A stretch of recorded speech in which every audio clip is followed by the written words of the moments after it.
घने जंगल के बीचों बीच, जहां सूरज की रोशनी भी पेड़ों की मोटी शाखाओं को चीरकर मुश्किल से जमीन तक पहुंचती थी, वहीं एक छोटा सा मिट्टी का घर बना हुआ था।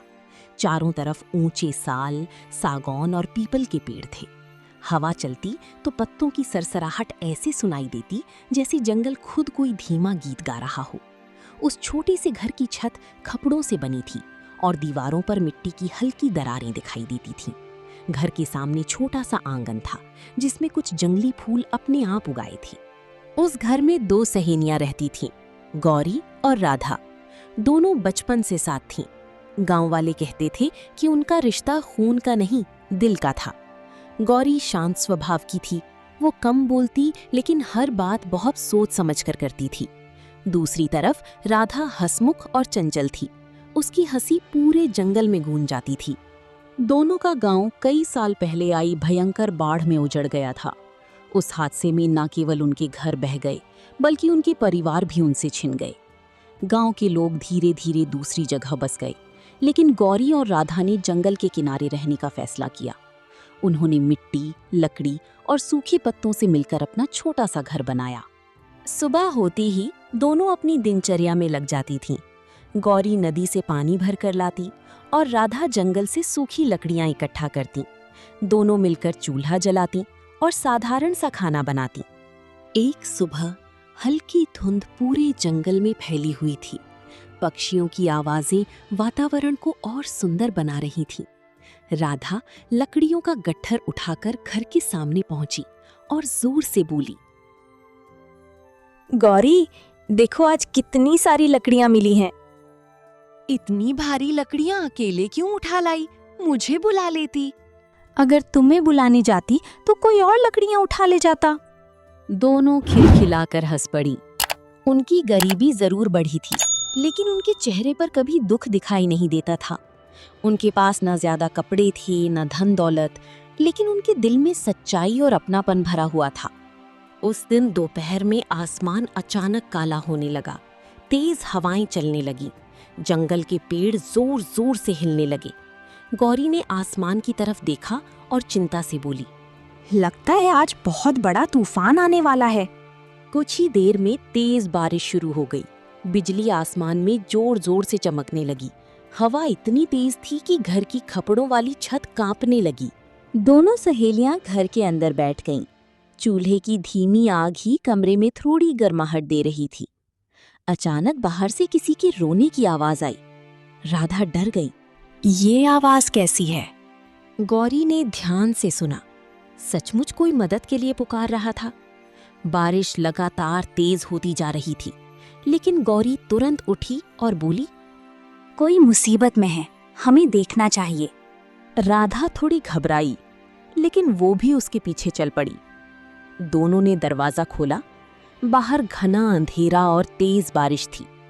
मिट्टी की जमीन कीचड़ में बदल चुकी थी। आवाज जंगल के पुराने बरगद के पेड़ की तरफ से आ रही थी।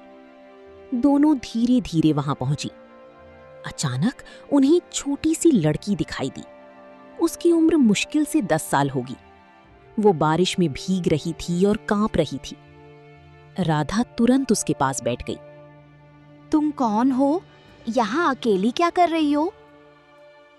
लड़की रोते हुए बोली, मैं रास्ता भटक गई हूँ। मेरे माता पिता कहीं नहीं मिल रहे। डरो मत, अब तुम सुरक्षित हो। दोनों उसे अपने घर ले आईं। घर पहुंचकर राधा ने जल्दी से चूल्हे में आग जलाई। थोड़ी देर बाद लड़की ने अपना नाम बताया। उसका नाम मीरा था।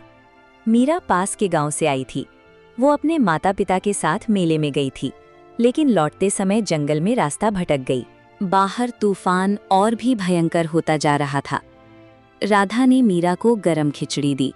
मीरा धीरे धीरे खाने लगी। उसकी आंखों में डर साफ दिखाई दे रहा था। गौरी ने प्यार से कहा। मीरा पहली बार हल्का सा मुस्कुराई। उस रात तीनों एक ही कमरे में बैठी रहीं। बाहर तूफान था, लेकिन उस छोटे से मिट्टी के घर में अपनापन और इंसानियत की गर्माहट थी। आधी रात के समय अचानक घर के बाहर किसी के कदमों की आवाज सुनाई दी। इतनी रात को कौन हो सकता है? गौरी धीरे धीरे दरवाजे की तरफ बढ़ी। बाहर बारिश अभी भी हो रही थी। जैसे ही उसने दरवाज़ा खोला, सामने एक बूढ़ा आदमी खड़ा था। बूढ़े आदमी ने धीमी आवाज़ में कहा, बेटी, क्या मुझे आज रात यहाँ रुकने की जगह मिल सकती है? राधा ने बिना सोचे तुरंत कहा। अंदर आइए बाबा। बूढ़ा आदमी आग के पास बैठ गया। कुछ देर बाद उसने घर के चारों तरफ देखा और मुस्कुराते हुए बोला, तुम दोनों का दिल बहुत बड़ा है। आजकल लोग अपने घर का दरवाजा भी किसी के लिए नहीं खोलते। गौरी ने शांत स्वर में कहा। मुसीबत में इंसान ही इंसान के काम आता है। बूढ़ा आदमी उनकी बातें ध्यान से सुनता रहा। फिर उसने मीरा की तरफ देखा। और ये छोटी बच्ची कौन है? राधा ने पूरी बात बता दी। बूढ़ा आदमी कुछ देर चुप रहा, फिर बोला, ये जंगल जितना शांत दिखता है उतना है नहीं। यहाँ कई रहस्य छिपे हैं। उसकी बात सुनकर तीनों चौंक गईं। बाहर बिजली जोर से चमकी। बूढ़े आदमी ने धीरे से कहा, और उन रहस्यों में से एक तुम्हारे इस घर से भी जुड़ा हुआ है। ये सुनते ही गौरी और राधा एक दूसरे का चेहरा देखने लगी। कमरे में अचानक सन्नाटा छा गया। बाहर तेज बारिश लगातार हो रही थी। बिजली की चमक पूरे जंगल को कुछ पल के लिए उजाला कर देती और फिर चारों तरफ गहरा अंधेरा छा जाता। मिट्टी के उस छोटे से घर में चूल्हे की धीमी आग जल रही थी। बूढ़े आदमी की बातें सुनकर गौरी, राधा और छोटी मीरा चुप हो गई थीं। राधा धीरे से बोली, बाबा, हमारे घर से कौन सा रहस्य जुड़ा है? बूढ़ा आदमी कुछ देर तक आग की लपटों को देखता रहा। उसकी आंखों में अजीब सी चमक थी। बहुत साल पहले उसने धीमी आवाज में कहना शुरू किया, इस जंगल में एक बड़ा गांव हुआ करता था। यहाँ बहुत लोग रहते थे। खेत थे, कुएं थे, मंदिर था, हर तरफ खुशियां थीं। लेकिन एक रात ऐसा तूफान आया जिसने सब कुछ खत्म कर दिया। गौरी ध्यान से उसकी बातें सुन रही थी। बूढ़ा आदमी आगे बोला, लोग कहते हैं कि उस तूफान वाली रात जंगल में एक रहस्यमयी रोशनी दिखाई दी थी। उसके बाद गांव धीरे धीरे उजड़ गया। जो लोग बचे वो यहाँ से हमेशा के लिए चले गए। तुम्हारा ये घर उसी पुराने गांव की जमीन पर बना है। कमरे में सन्नाटा छा गया। राधा ने धीमी आवाज में कहा, लेकिन हमें तो कभी कुछ अजीब नहीं लगा। क्योंकि ये जंगल हर किसी को अपना सच नहीं दिखाता। इतना कहकर वो चुप हो गया। रात काफी बीत चुकी थी। धीरे धीरे सबको नींद आने लगी। बूढ़ा आदमी दीवार के पास बैठा रहा और बाहर गिरती बारिश को देखता रहा। सुबह जब गौरी की आंख खुली तो बारिश रुक चुकी थी। पेड़ों पर पानी की बूंदें चमक रही थीं। पक्षियों की आवाजें फिर से जंगल में गूंजने लगी थीं। लेकिन बूढ़ा आदमी वहां नहीं था। उसकी लाठी भी गायब थी। राधा ने पूरे घर के बाहर खोजा, मगर उसका कोई निशान नहीं मिला। वो बिना बताए कहाँ चले गए? राधा हैरानी से बोली। गौरी जमीन की तरफ देखने लगी। दरवाजे के बाहर कीचड़ में सिर्फ लाठी के निशान बने थे, जो धीरे धीरे जंगल के अंदर जाते दिखाई दे रहे थे। मीरा घबराकर बोली, मुझे डर लग रहा है। गौरी ने उसे समझाया, डरने की जरूरत नहीं, पहले तुम्हें तुम्हारे घर पहुंचाते हैं। तीनों जंगल के रास्ते गांव की तरफ निकल पड़ी। रास्ता मुश्किल था, जगह जगह पानी भरा हुआ था। पेड़ों से बूंदें लगातार टपक रही थीं। चलते चलते अचानक उन्हें दूर से लोगों की आवाजें सुनाई दीं। कुछ गांव वाले मीरा को ढूंढ रहे थे। जैसे ही मीरा ने अपने माता पिता को देखा, वो दौड़कर उनसे लिपट गई। उसकी माँ रोने लगी। मीरा के पिता ने गौरी और राधा के सामने हाथ जोड़ दिए। आप दोनों ने हमारी बेटी की जान बचाई है। गौरी मुस्कुराई।